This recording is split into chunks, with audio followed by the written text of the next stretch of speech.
Hai guys, Assalamualaikum warahmatullahi wabarakatuh dan salam sejahtera kembali lagi di Tengku Ruk Channel guys. Selamat berbuka puasa kepada semua rakan-rakan yang beragama Islam walau di mana juga anda berada. So guys, kali ini saya akan react satu isu terkait dengan G20 di mana Indonesia pada bulan Oktober nih akan menjadi tuan rumah ya, di mana kepala-kepala seluruh negara ya akan hadir ke Bali di Indonesia. Jadi ada satu perkara yang menyebabkan Presiden Jokowi disoroti oleh media asing guys, di mana apabila pihak-pihak tertentu menekan Presiden Jokowi agar tidak menjemput Putin untuk hadir ke G20, di sinilah media banyaklah yang menceritakan tentang pro dan kontra tentang keputusan yang dibuat oleh Presiden Jokowi. Jadi pada kali ini tajuk yang saya react adalah nekat media Barat soroti Indonesia kerana ini. Kerana apa? Adakah ia terkait dengan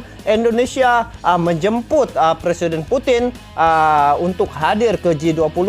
Dan sebelum ini saya ada terbaca artikel di mana Barat dan dia punya sekutu meminta agar Indonesia jangan menjemput Presiden Putin disebabkan yang berlaku invasi ya terhadap Ukraina. Jadi apapun, kita semak video ini. Dan sebenarnya Presiden Jokowi adalah seorang presiden yang bijaksana dan juga mempunyai pendirian yang sangat teguh guys. Jadi ayo sama-sama kita tengok video ini. Dan sebelum saya lanjut, ini video saya tengok di channel Inside Militer. Kepada kalian yang menonton video ini yang belum lagi subscribe ini channel Inside Militer, bolehlah kalian subscribe, like, komen dan share video-videonya. Jadi ayo kita tengok apakah isu dan isi kandungan sehingga kan media Barat soroti Indonesia disebabkan perkara ini. Perkara apa? Yuk kita sama-sama saksikan video ini. Jom.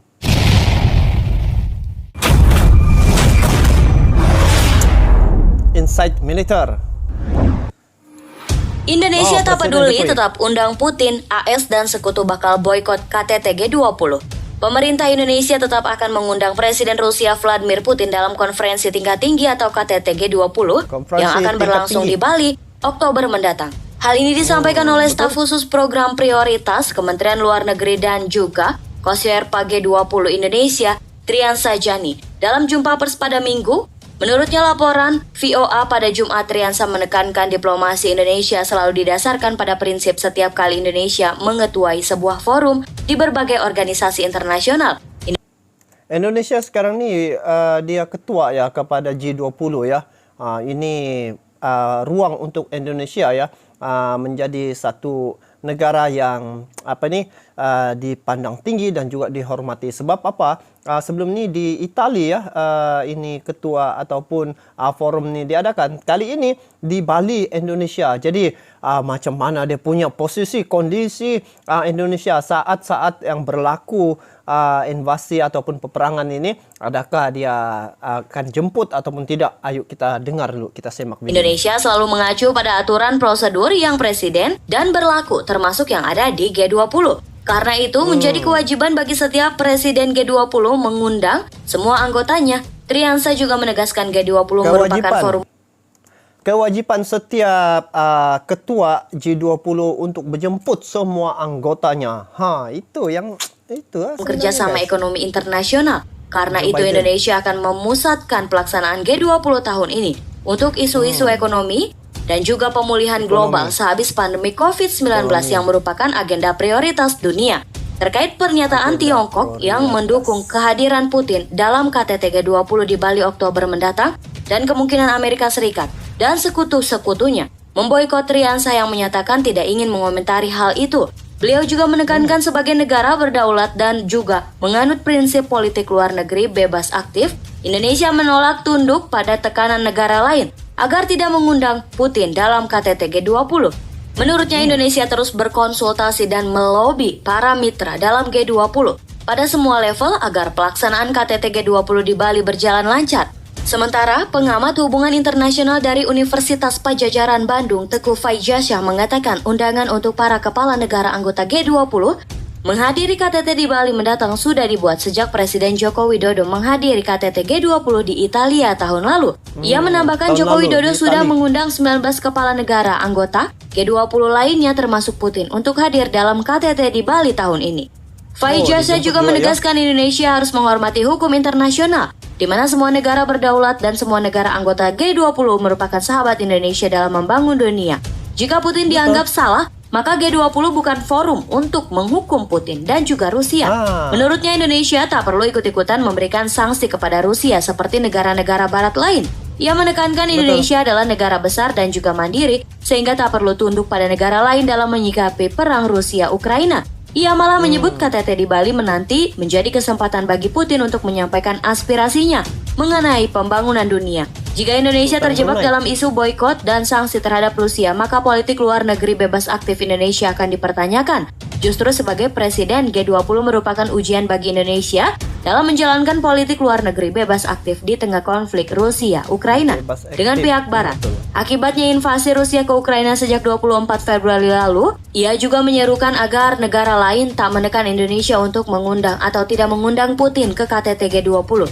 Faijasyah juga menduga Putin akan meminta sebuah sesi khusus untuk menjelaskan alasannya menginvasi Ukraina. Dan hal ini yang diinginkan oleh pihak Barat karena berita-berita media di dunia selama ini tak seimbang dan lebih memojokkan Rusia. Putin juga memilih Indonesia sebagai tempat untuk menjalankan dan menjelaskan alasannya menyerbu Ukraina. Karena Putin sadar Indonesia adalah negara netral dan suaranya menjadi panutan dunia. Menurutnya G20 menjadi ajang untuk menerapkan sanksi atau memboikot karena bisa membuat forum G20 bubar. Kalaupun nanti Amerika dan negara-negara Eropa tidak menghadiri KTT G20, maka itu merupakan resiko Indonesia untuk membuktikan kemandiriannya. Dan Indonesia harus berani mengambil resiko itu. Warga Indonesia juga mendukung operasi militer khusus Rusia di Ukraina dan menyetujuinya, yaitu tentang kebijakan Presiden Vladimir Putin. Hal itu diungkapkan Duta Besar Rusia untuk Indonesia, Lyudmila Vorobiva, kepada RIA Novosti. Sebelumnya, perusahaan Indonesia yang memantau dan juga menganalisis konten media sosial, Evelo, menerbitkan laporan yang menyatakan bahwa pengguna media sosial Indonesia secara besar-besaran menuju operasi khusus Rusia untuk Ukraina. Menurut analis dari perusahaan pemantau itu, reaksi netizen Indonesia seperti itu terutama disebabkan oleh sikap negatif yang meluas terhadap Amerika Serikat dan blok NATO. Memang masyarakat Indonesia memiliki dukungan luas terhadap operasi militer khususnya Rusia yang sedang berlangsung. Tampaknya ada beberapa penjelasan untuk ini. Yang pertama-tama perlu dicatat bahwa sentimen anti-Amerika yang kuat diamati di negara kepulauan itu sehubungan dengan serangannya dilakukan oleh Amerika Serikat dan sekutunya terhadap negara-negara seperti Irak, Suriah, Libya, Afghanistan, dan lainnya. Selain itu, faktor penting lain, kata Lyudmila Vorobiva, adalah otoritas pribadi Presiden Federasi Rusia. Tindakan Presiden Putin yang bertujuan untuk membangun dunia yang adil multipolar sering dibandingkan di Indonesia dengan kebijakan Kepala Negara pertama Indonesia, Soekarno-Hatta, yang dimana membicarakan dengan posisi anti-barat dan melakukan banyak hal untuk lebih dekat dengan Soviet secara terpisah.